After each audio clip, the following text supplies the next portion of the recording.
This demonstration will be for threading a domestic serger. So the first thing that we always need to start with is this stand. Typically that stand will be down whenever you first open your serger. We need to make sure that that's all the way up.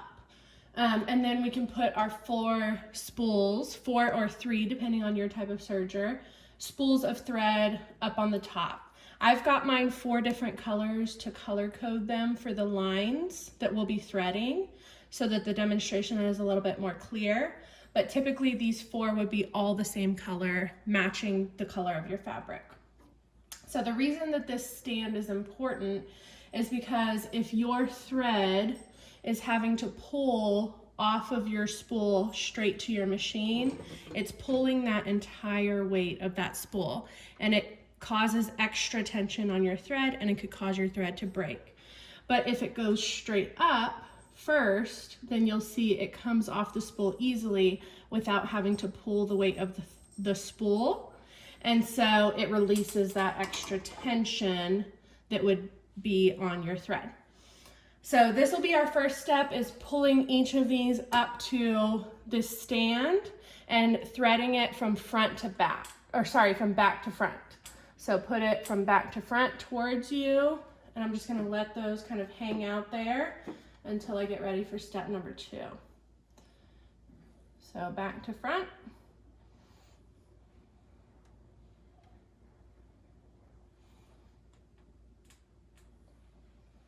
This one's extra long because I was messing with it, so I'm just gonna take off that excess.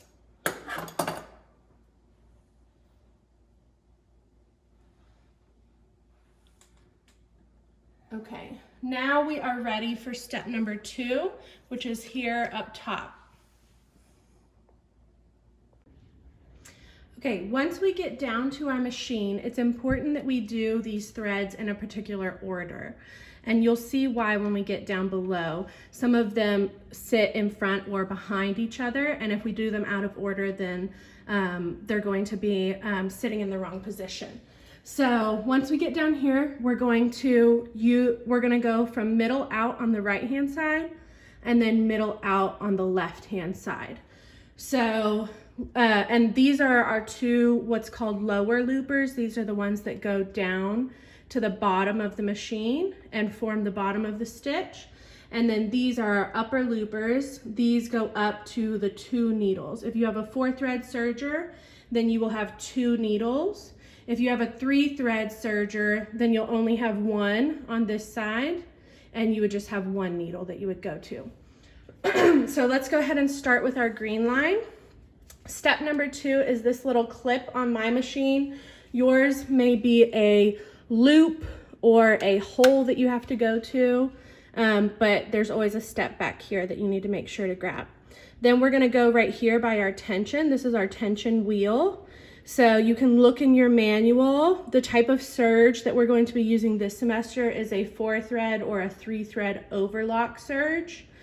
So if you look in the manual for your particular machine, it will tell you what settings these wheels need to be on for your 4 or 3 thread. Okay, so I did step 2, step 3, and then step 4 is just letting it go straight down this gap. So I'm gonna do that same thing for the purple or the blue line. I didn't have blue thread, so we're gonna go with purple thread. So clip and then hang down. And now I'm gonna do the same here with the pink.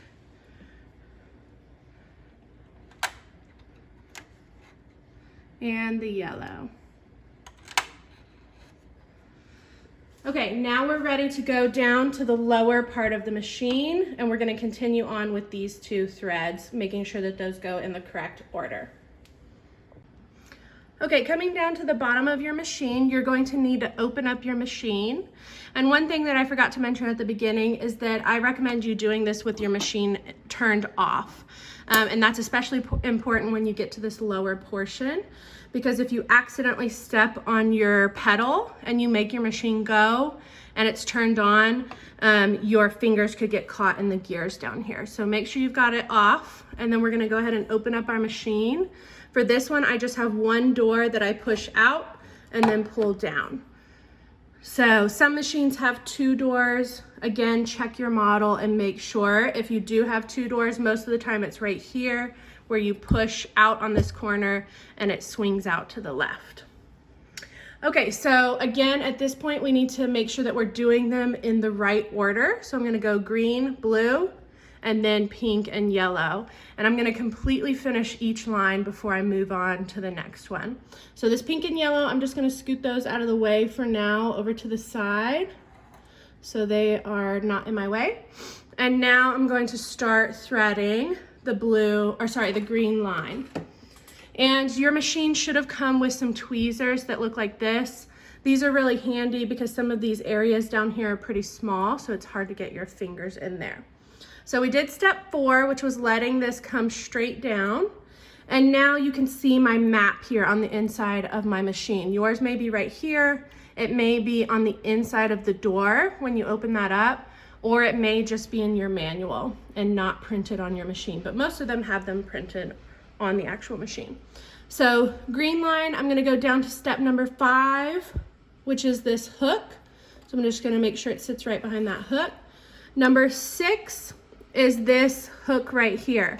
And you can see I have 2 right next to each other. They have color-coded dots on them.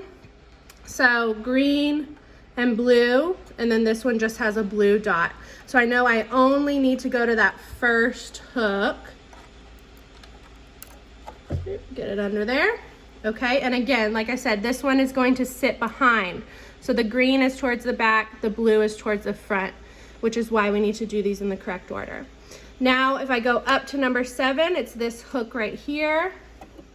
And then if I look up to number 8, it's this arm. So this little shape of this arm, I need to find that on my machine in the gears right here so that I can thread it through the little hole that's at the tip of my arm. I'm gonna go ahead and zoom in for this part. Okay, so finding that arm on my machine, it is right here, and it's that exact shape that's in that picture. And one thing that's important to remember is just like on our regular sewing machines, we have a wheel that's over to the right of our machine that we can hand crank and we can make things move. So that will allow you to get to certain holes a little bit easier if you move and reposition those gears. So I'm going to, right now that hole is kind of right in front of the needles. So I'm gonna pull it down into that lower position so that it's not in the way of anything. And then I'm going to take my thread and thread it front to back through that hole. And that is the last step for the green on my map. So I'm gonna pull that thread up to the surface of my machine back here and just let it hang out at the back until I'm done with all the others. Okay, now we're ready to start on the blue line. Okay, again, we stopped at number 4, which was this arrow right here. So we're picking back up at number 5, which is this hook. And then number 6 and 7 are right next to each other. It's both of these hooks here. So I'm gonna go under both of those at one time. Number 8 is this hook here. So I've got number 8. And then number 9, you'll see here, there's this sliding lever that I have. So if your machine does not have a sliding lever, it may have 2 separate holes on one arm. That one is a little bit closer to an industrial serger machine. So if yours is that sort of case where it doesn't have a sliding function, make sure to go watch the industrial serging video to see how to do this next arm. But for mine, I have that slider. Again, I can't see it right now because the gears are in a certain position, so I need to move those to be able to view it. Okay, so I'm going to turn my wheel so that my gears move until I see that little sliding function. So this is the little button that the picture is referring to. You can see the little picture of it there. This is the slider. So I'm going to slide that out, and now it reveals this little hook in step number 10, which is right here. So I've got to get my thread on that hook there. And then I'm going to slide that back into place, which it shows me right here. Slide that back into place. And then the last step on this one is to go through the hole. So you can see right here on the picture where it wants me to go through that hole front to back.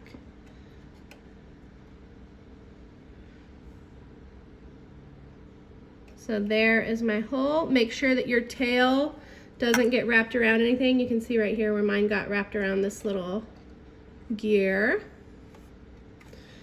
Okay, and then once that's done, it's telling me to go behind that first arm. So put my thread behind there and then up to the surface of the machine. So I'm gonna go just on this back side of this top arm and pull it up to the surface of the machine, just like I did the green one. Now we're ready to move on to the pink line. Okay, so I set those two out of the way. I'm gonna pull those back in here. And we had that pink one that we went to step 4. Now, part of step 4 is to go under this metal bar. So I'm gonna go over to the left and then continue to go over and up over this arc. So go behind this plastic bar, up over the arc. And then now I'm ready to do my needles. There's one bar right here in front of my needle. And this is going to the right hand needle. So slide it all the way over to the right. And now I can thread the eye of my needle. And again, if your needles are in a down position, you can move your wheel to get them to come back up. Go through the eye of your needle, which sometimes this is always the most tedious part because there's a lot going on right here. So I always have to use my tweezers, and then sometimes it just doesn't want to go through the eye of the needle. So it takes a couple tries. Okay, and then again, put that to the back of the machine and just let it hang out until we're done. Now we're gonna do that yellow line, and this one does the exact same steps. So number 4, up and around to number 5, through this hook or behind the hook. And you'll see once it comes out here, they'll start to separate. Pink goes to the right, yellow goes to the left.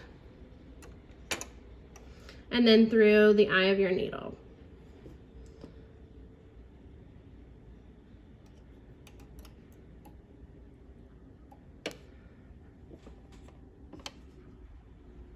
Okay, so I've got all 4 sitting to the back now. I can go ahead and close up my machine, so close all of your doors. And now you're ready to start stitching. So I've got my foot in the up position right now. You can see it's sticking up. Your machine may or may not have that. My lever is over here to the right of my machine. So up is in the up position, down is in the down position for the foot. So you need to make sure that you put it down before you start to stitch. Also, before you start to stitch, you may have this extra little bin that goes on the front of your machine, and that is to catch any fabric that comes off the edge. And so you can place that. Mine goes back and then slides over. There we go. Nope. There we go. So back and then slides over into place. So figure out how yours goes on, and then that will just catch your trash and your threads that come off. Okay, to begin stitching for the first time, one of the most important things is checking that all of your tails are sitting to the back of the machine and that they're not getting tangled on anything in this foot area before you begin. And it's also a good practice to have those sitting under your foot. So right now you'll see that my pink one and my yellow one, my 2 needles, are sitting on top of my foot at the back. So I'm gonna lift up my foot and make sure that those sit underneath. And again, that's just gonna help them not get tangled on anything as I start to stitch. Now I can put my foot back down. I'm going to grab a scrap of material to test this first before I do my sample for my notebook. Now it's very important to test this out and to practice, because this machine has a blade. So you'll see mine right here. This is my blade that's going to cut off any fabric that goes past that blade over to the right. So to serge properly, what we want is for our fabric to be right up against that blade, but not past it. And I'll show you what it looks like if you go too far past to the right or too far away from it to the left. So turn on your machine. And then I'm gonna go too far to the right, and you'll see here where it starts to cut off fabric. We do not want that to happen, because then you are altering the size of your garment. So that's incorrect. Got some tangled threads, even though I did that prep in the back. I've got one tangled thread. Here we go. Let's see if I can fix it. Nope. So mine, I don't know if you can see that in the back, but mine has stopped creating a serge. So something came unthreaded at the back. That happens. It looks like it's the purple one, so I'm gonna go back in and try to get that fixed.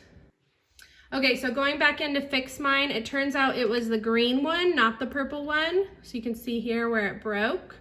So I'm gonna go ahead and grab, sometimes you can fix this without unthreading all of your machine, and sometimes you can't. So I'm going to try and see if I can fix it without having to redo everything.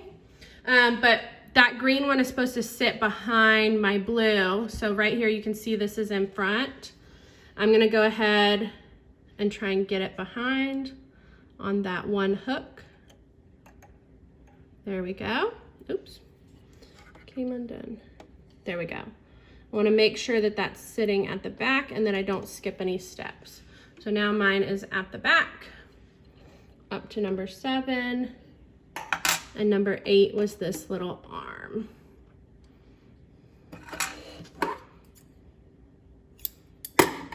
So if you try and fix it without unthreading everything and that is just not working, then you may end up having to unthread everything and rethread. Okay, let's try it out, see if it's forming a chain stitch.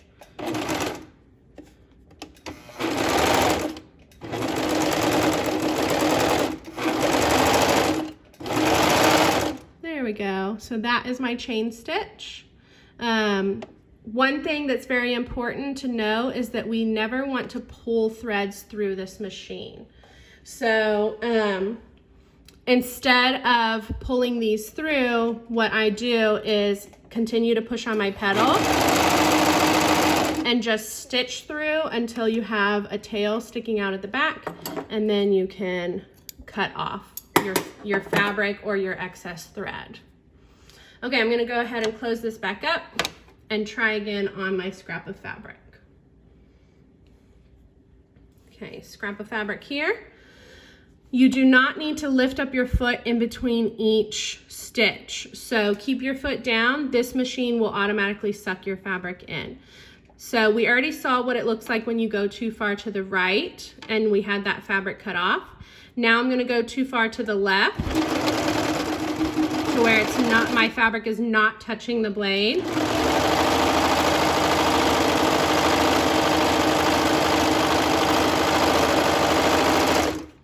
Again, do not pull this out, so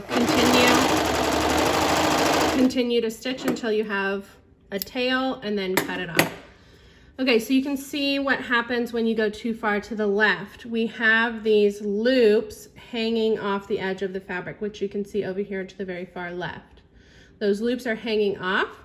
That is not good, because what can happen is if they get caught on something, they start to pull out and to ruin your serge. So what we want is kind of what's right here in the middle, where our loops are right on the edge of our fabric, but I didn't cut anything off. So I'll show you what that looks like now with another scrap. Place mine, for my machine, this bar is what indicates where the edge of that blade is. You may have an etch on your foot. You may have an etch on the plate of your machine. So look for that marking that shows you where the blade is. And put your fabric right up against that.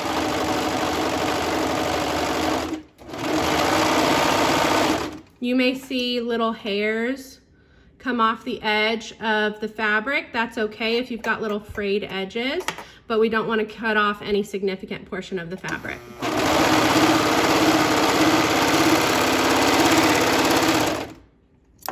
Okay, so this is a successful serge. My loops are not hanging off the edge. It's nice and tight. I don't have loose kind of loops coming off the surface of the fabric.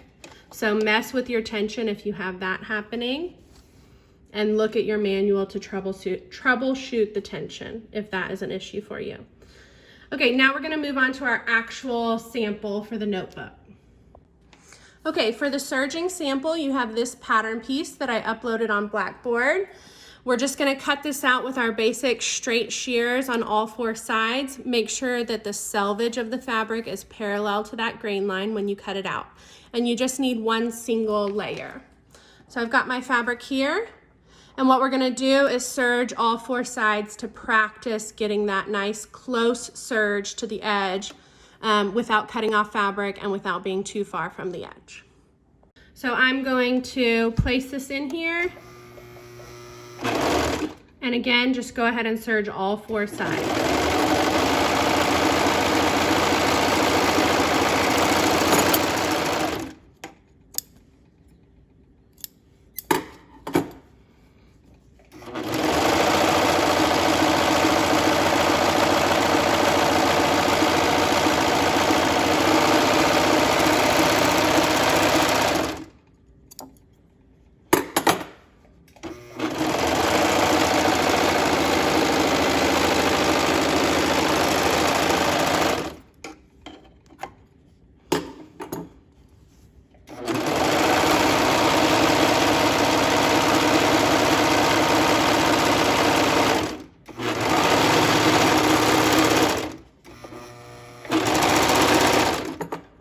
Looks like my serge messed up at the very end. Something happened with that green thread.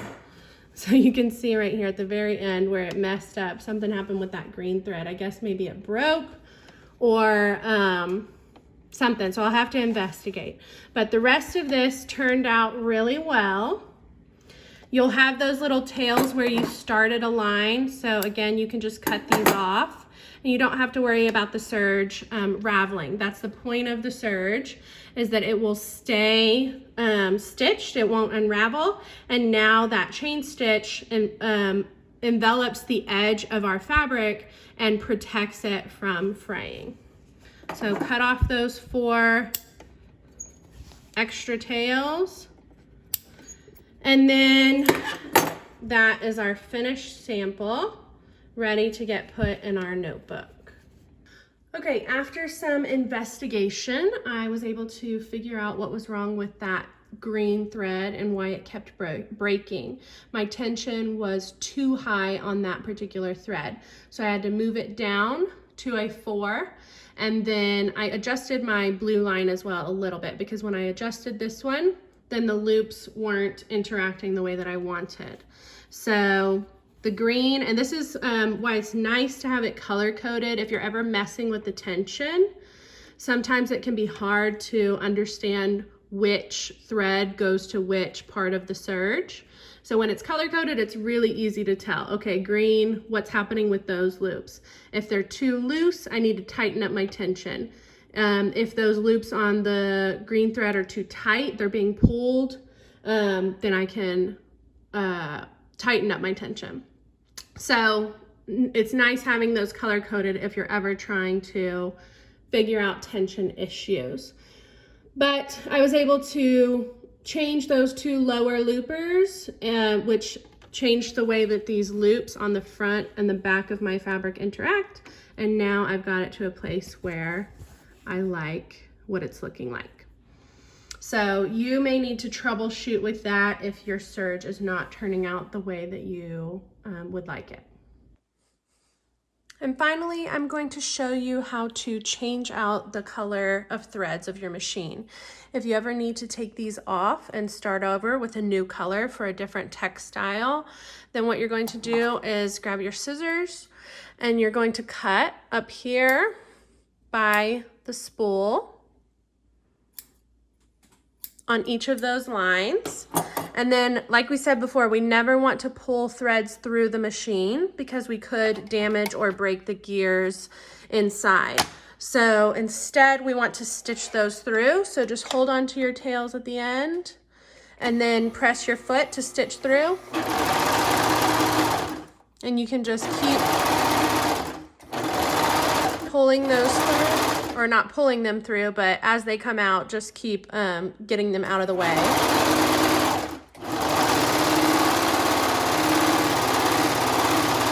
Until they are fully out of the machine. I've got one little tail. There we go. Okay. Oh, one last one there. There we go.